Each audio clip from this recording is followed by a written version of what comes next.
fan of the Hauraki Big Show podcast? Make sure you check out more from Jase, Mike and Keyzie on their Instagram at Hauraki Big Show, or tune in to them 4 to 7 every weekday on Radio Hauraki. Thanks, mate. I reckon. Do you reckon, mate? 4 days without going to the gym. I feel like shit. Oh, mate. Fourth day.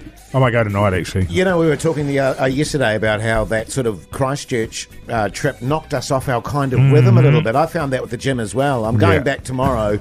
First, I've got to go to the vet in the morning to see if I can put my dog down. Oh, no. To see if you can or to hope that you can't. Well, to sort of...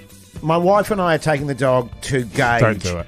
No, not now. To gauge. Yeah, where we're at. Yeah, because...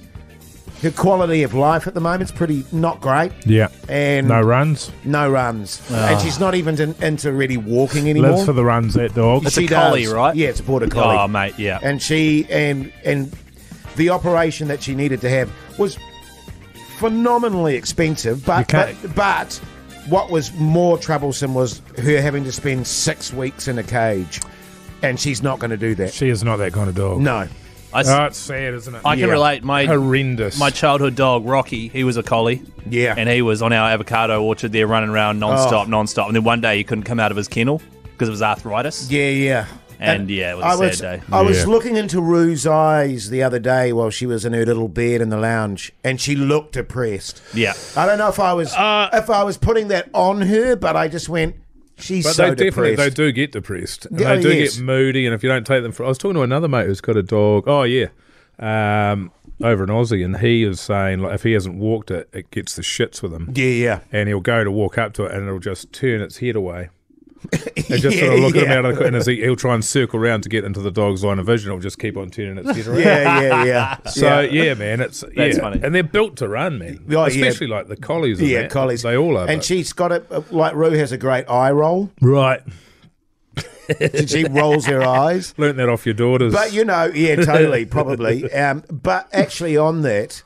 I totally noticed that she's way more moody than she used to be. Right. Like, anything will set her off at the moment. Anybody that... just moves. If someone moves up on the street, she'll bark her ass off. Right. Because she needs to go running and, that's why. Because she's got all that energy. She's pissy. Anybody that hasn't got their enough exercise is a bit like that. Yes. Our dog and my daughter now are getting along really good. So now the dog... Tinker? Yeah, Tinker, that's right. That's not my daughter, that's the dog. And so Tinker's now sleeping on my daughter's bed every night. Oh, so that's they're nice. turned into really good mates. That's Best cute. buddies. Oh, it's awesome. But That's it's really also, like, Tinker is not a young dog. Yeah. I think she's just turned 14 or something. Oh, right. And so then you're like, and she's got the milky eyes. She's got the milky eyes and absolutely deaf as fuck. Like, Yeah. But she uses it to her advantage. She can hear you. She just chooses not to. So you're worried about Frankie getting overly attached? Well, no, just that it's going to be short-lived. And then do you get another dog? Because I can't be fucked going through the puppy stage. That's the best stage. No, it's not. It's a nightmare. Have you ever had a puppy? Yes. No, I don't mean as a child when your parents were taking care of it. I mean you as an adult having to be the one that looks after it. No, it sucks shit. Yeah. and it's like having a classic kid. thing. It's a classic thing of the kids going, oh, no, we'll walk it, we'll do it. Yeah, and they do all that. They do it for about a week, and then they're bored. And then they're over it. Yeah. But there's so much work to properly train them and all that. I've if you're already going to do it properly. made a decision on that front because the other thing, because people like my father-in-law said, no, don't get a dog. Right. Don't get a dog. And we were like, why not, man? And he was like, it's just such a pain in the ass when you're going away or you're doing things and you just want to do something. It becomes this absolute rig nightmare. And actually, my cousin who's listening to this podcast, Tinker? Yeah, that's her. And I went and caught up with her. She lives on Waiheke, where we used to live. Yes. And I went and caught up with her. I was trying to tell her what was going on in my life. She knew everything because she listens to the podcast. I was like, have I told you that? She was like, no, I listened to the podcast. Oh, right. But she's got a cat and a dog. Yeah. So she's got a cat and a dog and lives over there. So she can't. It's such a massive palaver for her to be able to go away. It's shit fight. And so she had to train the dog. Yes. And we got to see it from afar. And when I say afar, I mean about 3 metres upstairs. Fucking shambles. And I love you, C, but Jesus, I'm glad I don't have to go through it. I've got a very similar situation. One of my best mates, he's got a You're lovely... going to put him down. Jase. You're going to call him Big Nose. Guys. Moogie! What? That's how you put somebody down, is you say something mean to them. Okay, yeah. Don't let him off the hook, Jase, you pushover. Jesus. That's a fair cop, then. No, it isn't. So he's got an adorable little daughter there. I think she's just over 1 year old now. Yeah. He's got a cool dog, stray dog that he adopted. He's got a cool cat as well. And anytime they go away, it's a massive debacle. Yes. Like, they've got a great setup. They're really cozy and, cool little happy family and stuff. Whereas Luce and I have just got nothing. Yeah, that's the dream. We lock the house and we leave. To have nothing. And we want to hold on to that as long as possible. 100%. Yeah. The cat doesn't matter. I think cat... Our cat lives outside anyway. Yeah, He's absolutely. totally fine. Yeah, they look after themselves. They're fine. But, except for Pugs' cat. Pugs' and my cousin's cat, which lives inside the house. Here's our dilemma too, because the family batch that we have, which we love, and Rue just loves it there, man. Yeah. She literally runs 24/7 around the beach, and has a ball. But we can't take her there anymore, because if we do that, she won't be able to stop herself running. For her.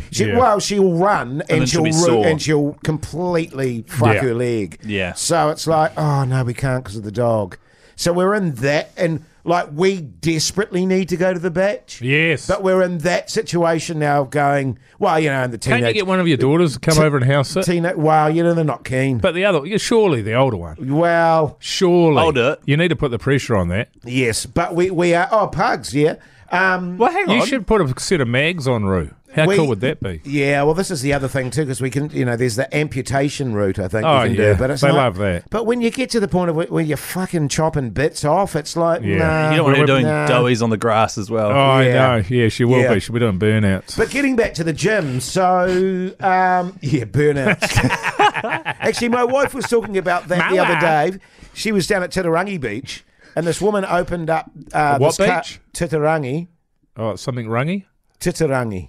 Something rungy? Titirangi. Oh, Titirangi. Just say the first bit? She just say tit, Jase. She opened up her car, and my wife said about 8 little miniature dogs leapt out and just started sprinting towards the water, and then this big kind of Labrador lumbered out, but only had 2 front legs, and then this woman attached literally like a harness to it, and it just rolled into the water.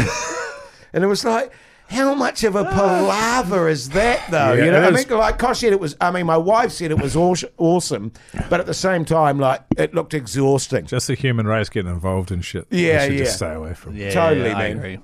Hey, that sounds like an ethical dilemma you're dealing with, Jase. Yes, it is. Well, it's a dilemma of the heart more than ethics. It is. Yeah, because my wife and I have been in denial about it, but we've finally gone, no, look, one way or t'other, we need to deal with this. Yes. So we got to go and see the vet tomorrow, and I mean, I don't think we'll do it tomorrow if it comes to it. But you'll figure it out. But also, the vet might go, oh, no, you can do all this stuff. Okay. For free. For free, yeah. Yeah, that too. The Hauraki Big Show with Jason Hoyt, Mike Minogue and Keyzie. The Hauraki Big Show, weekdays at 4 on Radio Hauraki. Hey, here's an ethical dilemma that a listener has sent through. Would you guys like to address this? Sure. It's quite a good one. G'day, guys. I've got a yarn for you to discuss on the potty. Would be interesting to get your opinion on it. This is from Dean on Send the Insta. these in, by the way. This is great. Yeah. Send it into the Hauraki Big Show. I don't even know what this is, but already it's great. Yeah. Hey, so I got some mail delivered to my house. I picked it up, not looking at the address, opened it up, and won $100 worth of Kmart vouchers. It was a golden ticket giveaway. So I think, well, I didn't enter that, and look at the package, and it's got the wrong address on it. It's meant to be the house 10 houses down from us. I scratched the code off. Okay, yeah, keep going. I scratched the code off to see how much it was worth, and it was $100. My missus says give it to the house, but my friends say spend it. What do I do? I have scratched the code off now, so it looks super sus. That is the problem that he's got there. Yeah, it is. And it depends. He can tell by the name on it who the person is that actually lives on the street. I don't know if it's got the name of the person. It's got the address, though. The address is wrong. It's not that the name is wrong and he's going, oh, no, they live 10 houses down. They've actually delivered the envelope to the wrong house. That's right. Yeah. Well, that is a dilemma, actually. Well, no one's going to know. Particularly if... He'll know, Keyzie. I'll be honest with you, and you guys may think I'm full of shit when I say this. I'll be honest with this one. This one's easy. I would take it to the house that it was meant to go to. 100%. But the problem is the scratching. Well, yes. That is a problem. But it's still but valid, you can follow though, it. Oh, it's valid? Yeah. You mean, look, here's what happened. I scratched it. I saw it was $100. I thought about it, and I decided, no, I can't do it. Here it is. Here's Even that, well, I would take that scratchy thing. This is how far I would go to not have to deal with it. I would take it to Kmart and swap it for a voucher, and then I would take the voucher around so that they didn't know I'd scratched it. Wow. I would, yeah, that's a no-brainer, that one.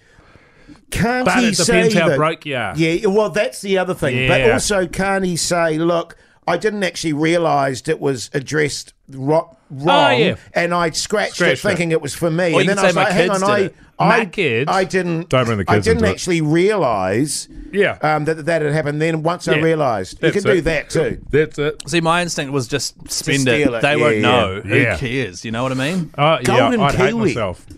Not Golden Kiwi. It was a golden ticket for Kmart. Yeah. Close. You remember those, man? Yeah, I do. I wouldn't be able to. No, I'd have to take it over. I'd take it over, knock on the door. $100 worth of fucking garbage you get from Kmart Hey, a couple of chairs would not be enough to drown out the noise of my conscience calling me a piece of shit for being a thief.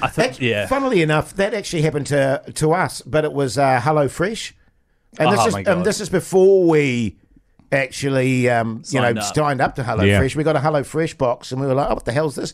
Ripped it open, and all this food, and it was like, check the thing, and it was similarly about 20 houses down. How do you stuff that up? It's like $200 worth of food. This was like during COVID, like the peak COVID time, right?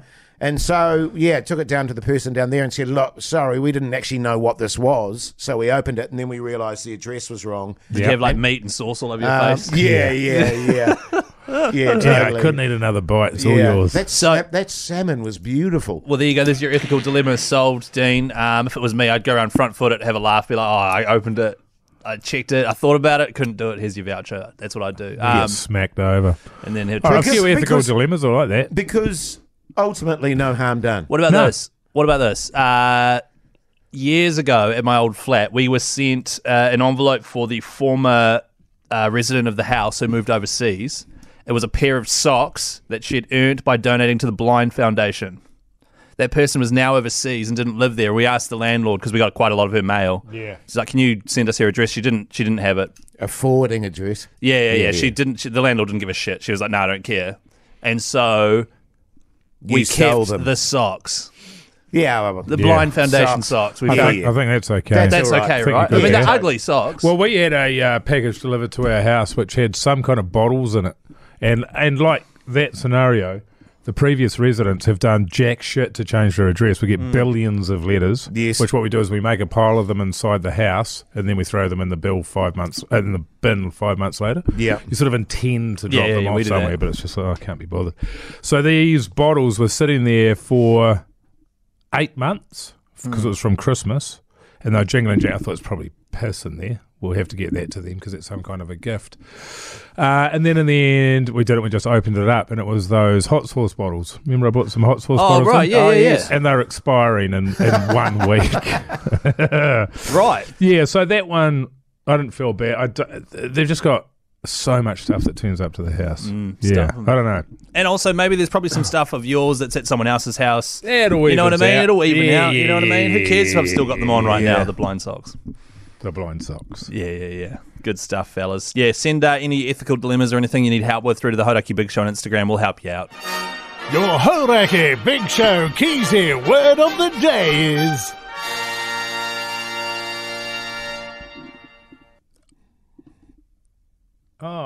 Dilemma. Yeah, dilemma. Also, on that note, I need to the front, if there's anybody in Auckland that cleans pools. Speaking of dilemmas, my pool, and actually maybe we could talk about this tomorrow, but I need someone to clean the pool at the rental property that I'm at. I'm not rich. It's leaked, so I need something in it fixed. So the guy that said he was going to fix it 2 months ago has now finally said that he can't be bothered. So hit me up on my Insta. This is a paid job. Can I do it? No, because it's manual labour, so you can't do it. Cool. So hit me up in the Auckland region. That'd be awesome. I'd be better off doing it in that case, Keyzie. You? Yeah. It looks like a fun job, by the way. Yeah. Get in there. Is there water in it at the moment? What, in the pool? Is there water in it at the moment? moment? There's very little because of the leak. Right, okay. Yeah, so it must be a bad leak. Maybe a foot or two. Foot or two of water in there and a fair amount of leaves and shit. Sounds like a fun job. Oh, it's mint. And you were saying a pile of bricks. There's a pile of bricks in there, yeah, and a couple of dead possum.